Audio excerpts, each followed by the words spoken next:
लंबा जुड़े हुए हैं। विनोद, फिलहाल करनाल की क्या तस्वीर, क्योंकि करनाल में भी लगभग 1 लाख से ज्यादा का अंतर हो चुका है, लेकिन यहाँ पे पूर्व मुख्यमंत्री की साख दांव पर थी। मनोहर लाल अब तो आगे चल रहे हैं।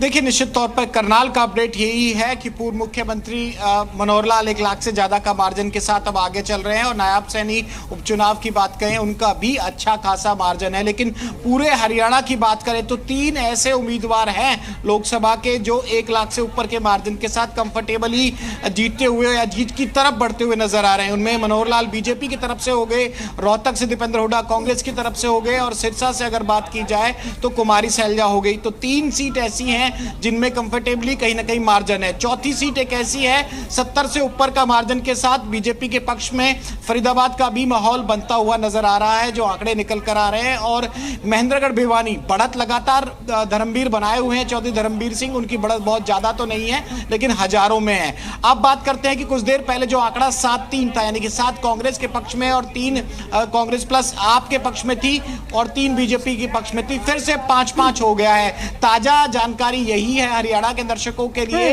कि अभी 5 सीटों पर बीजेपी लीड कर रही है और 5 सीटों पर कांग्रेस प्लस आम आदमी पार्टी लीड कर रही है। 2 सीट कौन सी बढ़ गई? 7-5 से 5-5 कैसे हुआ?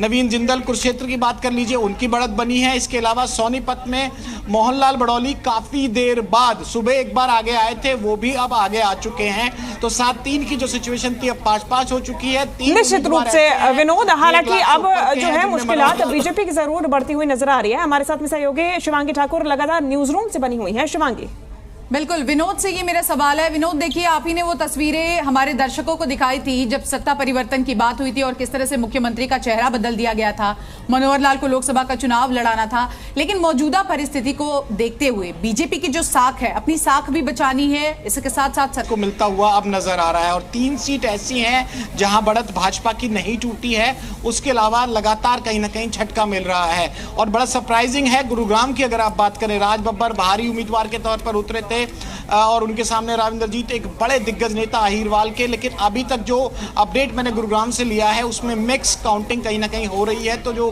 बूथ हैं या कहें कि जो मेवात का इलाका था, उसके अलावा शहर के इलाकों में वोट मिल रही है। फाइनली ये रिजल्ट अभी इतनी बड़ी बढ़त नहीं है कि राज बब्बर फाइनली जीतने जा रहे हैं, ये नहीं कहा जा सकता। लेकिन राज बब्बर ने एक अच्छा चुनाव लड़ा है और अब तक भी बढ़त उनकी सुबह से नहीं टूटी है, ये महत्वपूर्ण है। आपने कहा मुद्दों की बात है, निश्चित तौर पर 9.5 साल की सरकार थी तो एंटी इनकम्बेंसी एक बड़ा फैक्टर था और शायद यही वजह हो सकता है कि इंटरनल रिपोर्ट्स के चलते भाजपा ने अपने चेहरों में बदलाव के साथ एक नई रणनीति के साथ लोकसभा चुनाव से पहले उतरने का काम था। आपका जो दूसरा सवाल था कि आगे मुश्किल कैसे होने वाली है, निश्चित तौर पर भाजपा के लिए काफी कुछ दांव पर है। 2 बार से लगातार हरियाणा में भाजपा की सरकार है, एक बार अपने स्पष्ट बहुमत के साथ, एक बार गठबंधन की सरकार थी जिसमें भी अब निर्दलीय साथ रह गए हैं। और लगातार कांग्रेस हमलावर होगी इन चुनाव के नतीजों के बाद, क्योंकि नंबर के गणित में कांग्रेस कहती है कि मौजूदा सरकार पे नंबर नहीं है और चुनाव बहुत दूर नहीं है। हरियाणा के चुनाव सितंबर में होने हैं, तो 3-4 महीने का जो समय बचता है, ऐसे में चुनौतियां निश्चित तौर पर बढ़ जाएंगी। और आंकड़ा किसी भी तरह से हो, 3-4-5 कुछ भी हो सकता है। 3-4-5 कांग्रेस की भी आ सकती है, 3-4-5 भाजपा की भी आ सकती है और आम आदमी पार्टी को भी कुरुक्षेत्र में हल्के में नहीं लिया जा सकता है। यानी कि प्रेडिक्शन नहीं है 1 लाख से ऊपर के मार्जिन की। मैं फिर इसीलिए बार बार रिपीट कर रहा हूं कि 3 सीट ऐसी हैं जो कंफर्टेबल विक्ट्री की तरफ बढ़ रही हैं। कौन सी? बीजेपी के लिए करनाल, कौन सी कांग्रेस के लिए रोहतक, कौन सी कांग्रेस के लिए सिरसा।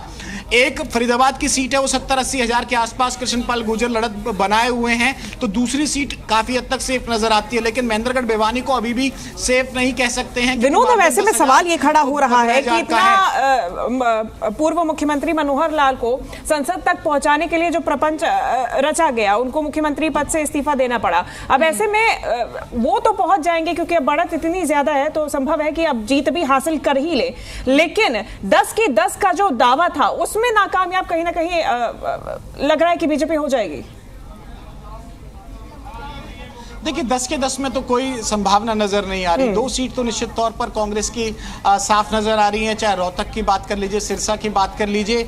और कांग्रेस फाइट कौन सी सीटों पे दे रही है, देखिए पूरी बात को इस तरह से समझिए कि जो भी कांग्रेस हासिल करेगी वो भाजपा का नुकसान होगा, क्योंकि 2019 में हरियाणा ऐसा राज्य था जिसने पूर्ण बहुमत 10 की 10 लोकसभा सीट देने का काम किया था भाजपा को। लेकिन आज की परिस्थिति में वो 10 की 10 संभव नजर नहीं आती। और आपने बिल्कुल ठीक कहा शिवांगी, लगातार ये नारा दिया गया भाजपा के तमाम लीडर्स के द्वारा, लेकिन फिलहाल ये होता हुआ संभव नजर नहीं आ रहा। अगर भाजपा की 1 लाख से ज्यादा की लीड वाली कोई लोकसभा सीट अभी खड़ी नजर आती है तो वो सिर्फ करनाल खड़ी नजर आती है।